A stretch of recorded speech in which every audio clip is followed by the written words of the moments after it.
Hélio comprou umas carteiras velhas, né? Não tínhamos dinheiro, né? E o primeiro quadro negro que pregou fui eu, era uma kitnet, e eu coloquei o quadro negro na parede, levei, que eu sabia mexer nessas coisas, peguei o quadro negro, arrumamos tudo, nós dois sozinhos.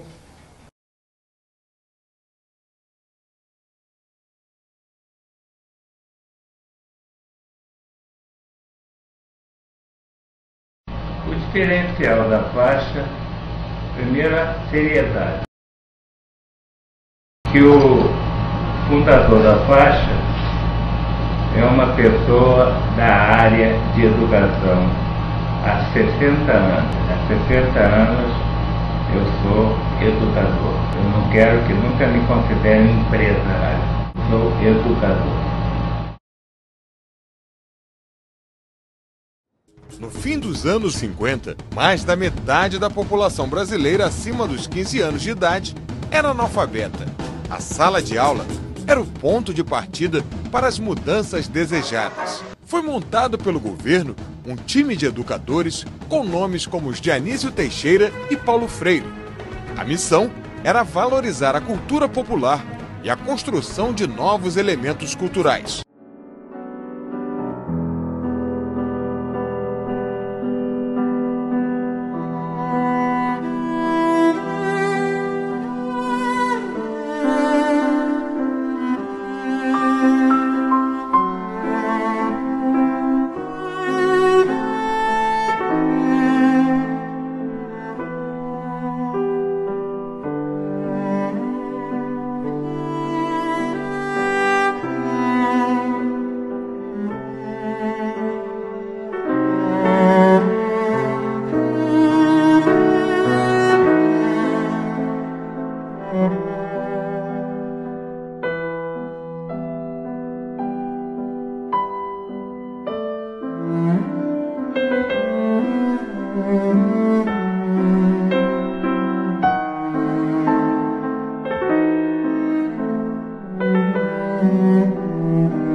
Nós de escolas particulares era organizar um grupo de amigos, mas um grupo de amigos que cada um vai trazendo o seu problema. E o seu subsídio.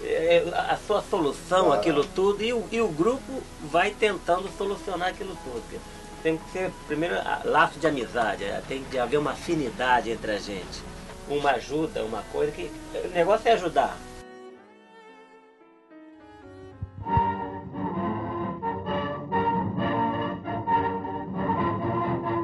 As alunas do Instituto de Educação do Distrito Federal comparecem à primeira conferência que o Departamento de Imprensa e Propaganda promove em uma série sobre a organização da juventude brasileira. Cerca de 300 alunas do tradicional estabelecimento de ensino marcham da Praça Tiradentes até a sede do Departamento de Imprensa e Propaganda entre aplausos e manifestações de simpatia pública.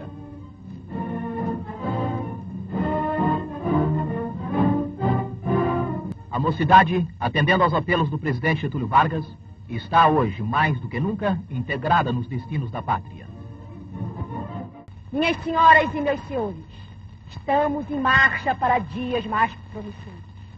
Opera-se uma renovação da alma nacional, devendo-se advertir que sem esta renovação periódica não há povo que resista à sua própria decadência. Nosso povo é capaz dos maiores empreendimentos. O Brasil caminha elevando-se moral e materialmente. Um ritmo de confiança no futuro de nossa pátria nos envolve e nos estimula. A missão que nos for confiada, em consequência da organização da juventude brasileira, um dos maiores atos praticados pelo presidente Getúlio Vargas, no desejo de contribuir para o engrandecimento e defesa de nossa pátria, será cumprida com devotamento.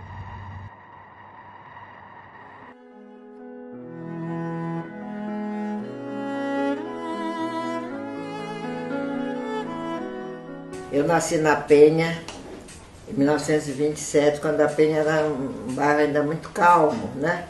Que a gente podia andar tranquila, subir aquela escadaria da igreja da Penha correndo com as amigas. Tinha a festa da Penha em outubro, nós frequentávamos. Eu conheci o Hélio porque ele batizou o filho de uma priminha minha. Foi aí que eu conheci o Hélio. Ficamos conversando muito tempo, isso foi em 1948. Fomos casar em 1958. Eu tinha o meu curso de vestibular, pré-vestibular. Acompanhei porque eu já estava mais adiantada que ele, eu já tinha o curso secundário, né? E ela ainda não tinha, ele fez o curso no Juruena, Colégio Juruena. Olha, eu conheci o curso Alonso em 1955. Eu estava pretendendo fazer vestibular de Direito e me informaram que havia um curso de um rapaz que era da Faculdade de Direito e que estava preparando para o vestibular. Então, procurei na Rua da Assembleia, número 23, era uma salinha lá, e eu entrei para o curso, me matriculei no curso. Aí ele juntou uma turminha na Rua da Assembleia, a Mirtes começou, a irmã dele começou a trabalhar com ele.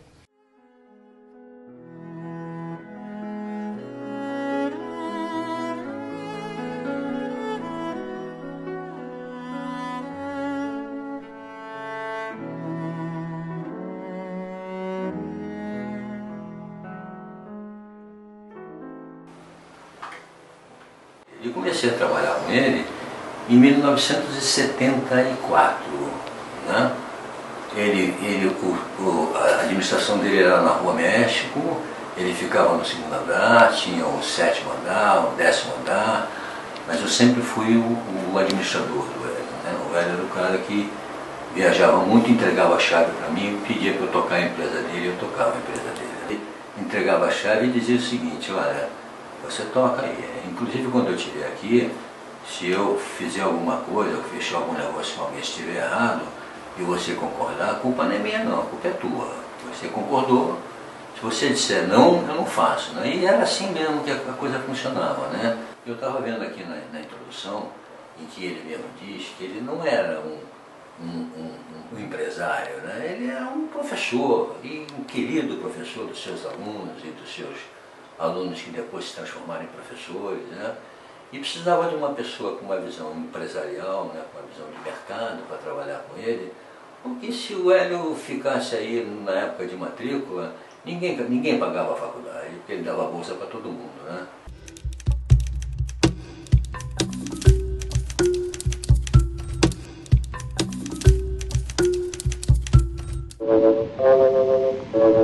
LR1, LRX y LRX1, Radio El Mundo de Buenos Aires.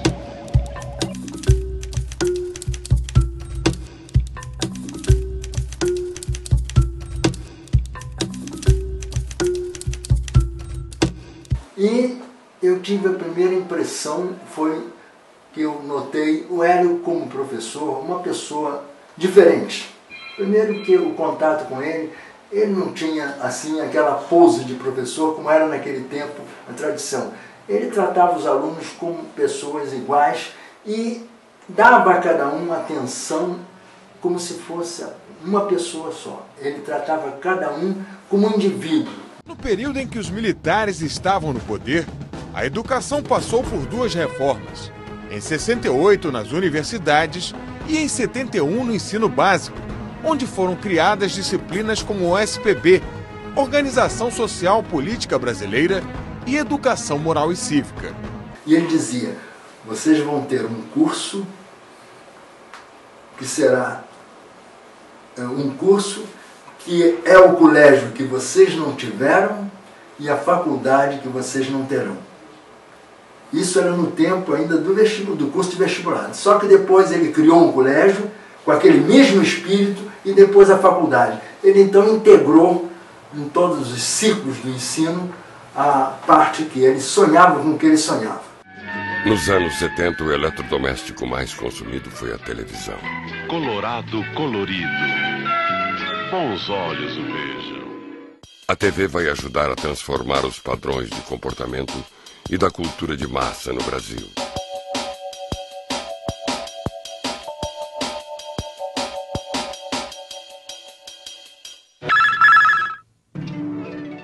O segredo dessa aprovação não era só o ensino. É que o Hélio criou no curso Hélio Alonso um clima, um ambiente familiar. Ele tinha um carinho pelos alunos que não era de um professor, era de um pai. Foi crescendo, sempre aparecendo mais alunos, né? Os alunos mesmo indicando outros amigos, saíam de outros cursos, iam para o curso dele. E foi crescendo, foi aquilo, parecia uma onda, né? Hélio Alonso, vai estudar no Hélio Alonso. E acima de tudo, um professor. O Hélio era um professor, muito mais do que um empresário. Professor, um educador, e muito mais do que empresário. Ele era tão interessado que ele, na época das provas, ele botava um quadro no Campo de Santana e dava aula para os alunos no Campo de Santana, que era ao lado da Faculdade Nacional de Direito. Ele dava aulas de madrugada, ele dava aula de 10 horas da manhã, 10 da noite às 6 horas da manhã, virando, né, as famosas viradas que tinha no curso Hélio Alonso, né? Eu mesmo chegando lá, fui a uma na ACM, que começou às 7 horas da noite e terminou às 4 horas da manhã. Todo mundo, os professores todos dando aula, etc e tal, né? E tinha uma hora que ele começava a olhar para o relógio. E ele dizia, rapaz, tá na hora. Ele dizia assim, vamos fazer o seguinte, depois a gente conversa, porque agora eu tenho que ir para a ACM fazer a minha ginástica.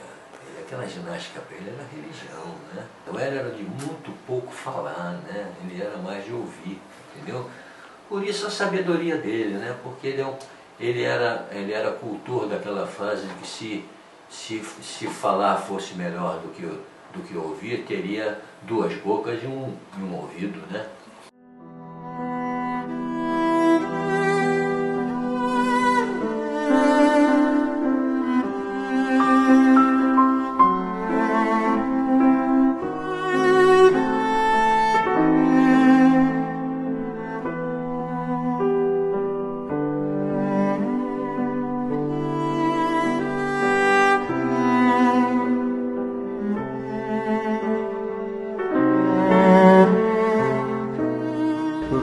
Dava aula no 16º andar com os professores, entendeu?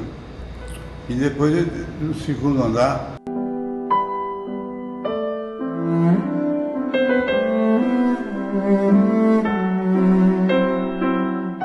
O latim foi quem levou o Hélio até onde a fama mesmo foi o latim.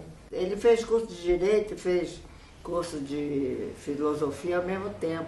Aí nesse sindicato, que nós pegamos uma turminha para dar aula. Ele dava aula de latim, português, eu dava aula de francês, teve o Bernet que dava aula de história.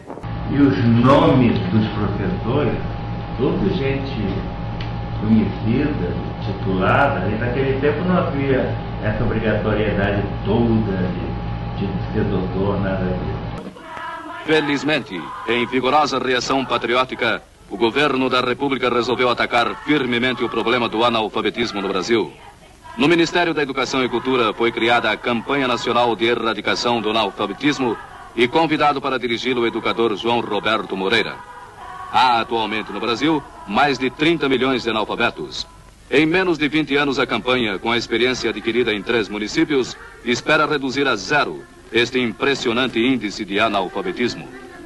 Entrei com um projeto no Ministério da Educação e eles me concederam o curso de comunicação da faixa. Foi o primeiro curso nosso.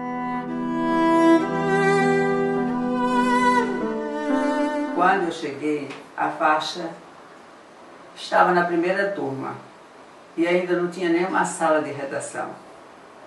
E eu participei desse processo. Comprei as máquinas, montei a sala e a faculdade foi tomando impulso, foi ficando conhecida e se tornou a melhor faculdade de comunicação do Rio de Janeiro, na época. Quando chegava próximo do vestibular, uns 15 dias antes assim, do vestibular, das provas do vestibular, ele ia para Valença, um colégio que ele arrendava, e levava professores, alunos, para o pessoal estudar. Era um grupo que ele formava, assim, dos melhores alunos, e o pessoal estudava e voltava próximo do vestibular, passava Natal, passava Ano Novo, as famílias iam lá jantar com os alunos no Natal, no Ano Novo, participavam, e os alunos voltavam próximo do vestibular. Famosa Valença, que o Hélio subia, ele mesmo, particularmente, com professores, e ficava lá cerca de 1 mês, ou 2 meses, não me lembro o prazo certo. Acordava os caras às 7 horas da manhã e eles davam aula, até 10 horas da noite. Só que tinha uma pelada de tarde, né? Porque o Hélio era metido a ser jogador de futebol, né? La circulación internacional de noticias se hacía en inglés, básicamente en todo el mundo se hacía en inglés. United Press, Associated Press, International News Service, Reuters, se transmitía en inglés. Luego la corresponsalía de las agencias en Buenos Aires traducía lo que consideraba que valía la pena darle a los diarios argentinos. Este era el esquema de la circulación de noticias.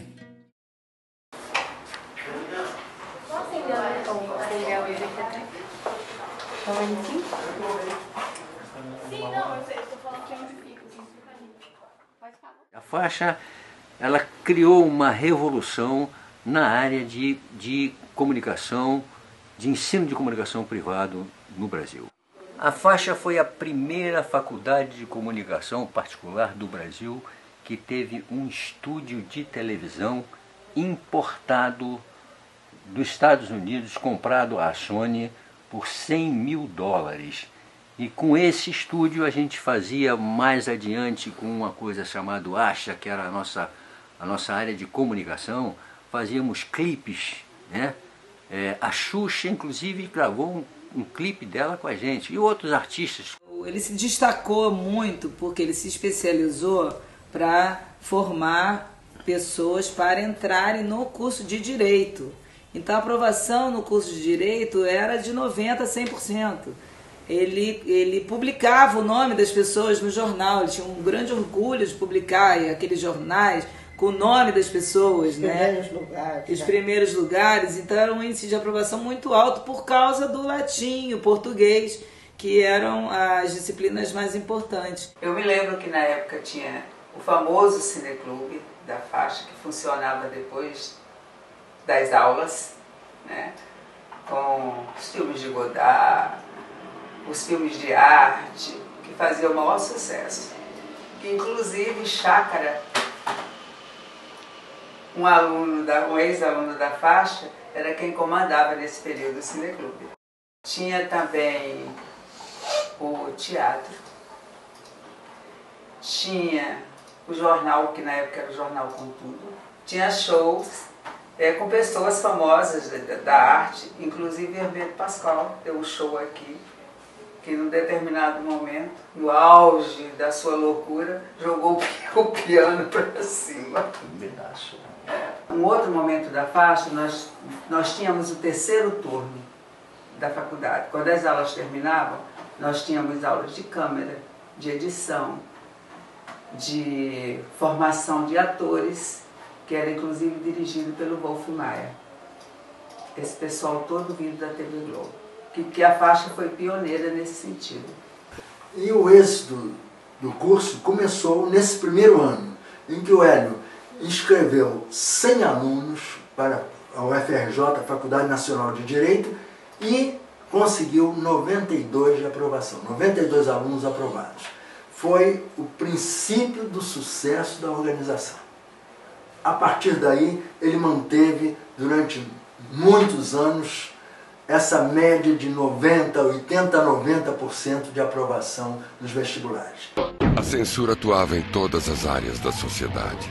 Cenas de filmes, versos de músicas, notícias de jornais, peças de teatro e livros eram mutilados, cortados, vetados, às vezes de forma incompreensível. Ele levou o pessoal para um colégio em Valença, acho que era o Colégio São José, se não me engano, em Valença. Olha, é incrível a relação dele com os alunos dele. Um professor mesmo, realmente, muito forte a relação. Isso foi a coisa mais marcante que na nossa vida que a gente viu, foi as amizades que ele fazia, a relação que ele teve com os alunos, de professor-aluno muito amigo, muita amizade.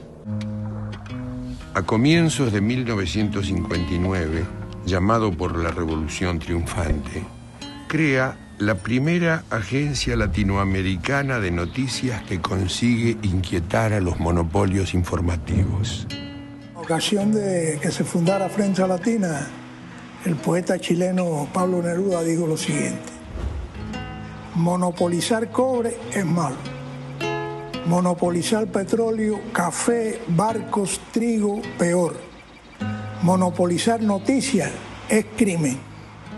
Ya hemos sufrido bastante.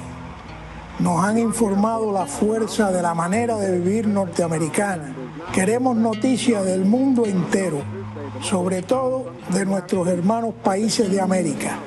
Ustedes son la primera ventana que dejará entrar aire. Respiremos. A primeira viagem que nós fizemos, ainda antes de casar, foi com um grupo muito grande de Argentina. Foi a primeira vez que eu saí do Brasil. Foi a Argentina. Adorei a Argentina. Ele chamava para dar aula no curso. Com isso, ele foi criando uma geração de professores, todos ex-alunos do curso. Quando eu estava terminando o primeiro ano de faculdade, realmente o Hélio me chamou para dar aula no curso. O Hélio sempre manteve aquele mesmo jeito simples e muito amigo, e sempre criando assim, demonstrando um amor muito grande pelo ensino. Nós conhecemos, acho que quase todos os continentes um pouco. Da América do Sul, conhecemos a Europa, fomos à Ásia. Hélio foi à China com Danilo uma vez ou duas, eu fui mais 2 vezes à China.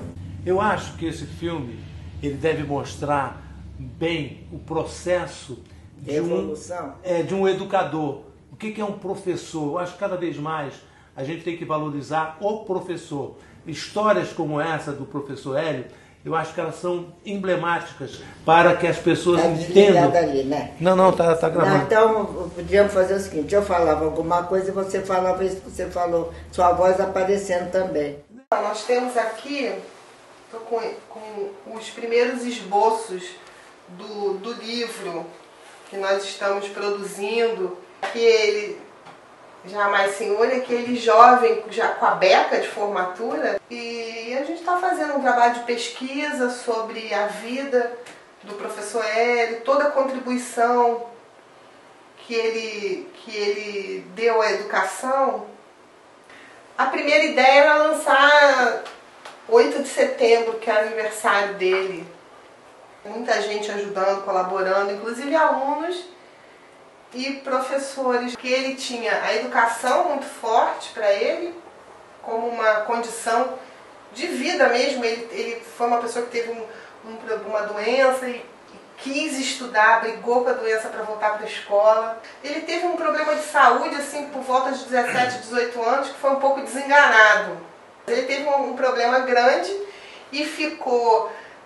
o médico disse para ele, não vai se esforçar, não pode voltar para a escola do jeito que você faz, porque ele tinha uma vida dupla de trabalho e de estudo. Papai estava no fatídico Maracanaço em 1950 e foi uma frustração tão grande para ele.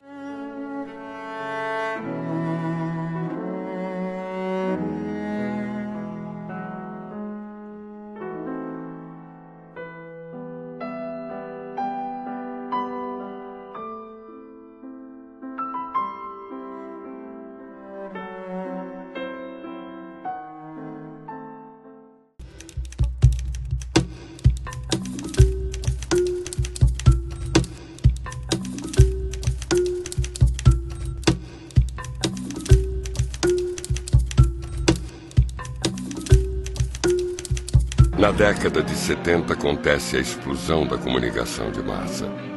A cultura começa a ser pensada como a cultura de mercado.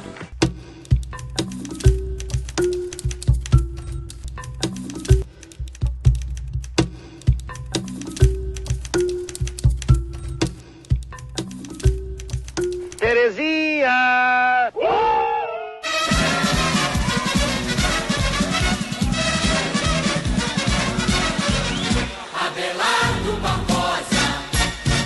Está com tudo e não está prosa. Menino leva a vida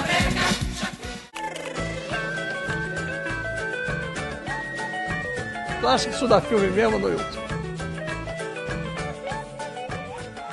Minhas mãos perfeitamente funcionando, recuperando os movimentos. A gente contou nesse filme 45 anos de história. Todos os movimentos, principalmente os sociais e políticos. O Brasil está de novo nas ruas, protestando e propondo, sobretudo, uma nova democracia. O povo está nas ruas, dizendo que quer um novo país. With Marieta Severa's Carlota Joaquina, Marco Nanini's Don João, Maria Fernanda, Marcos Palmeira, you cannot miss it.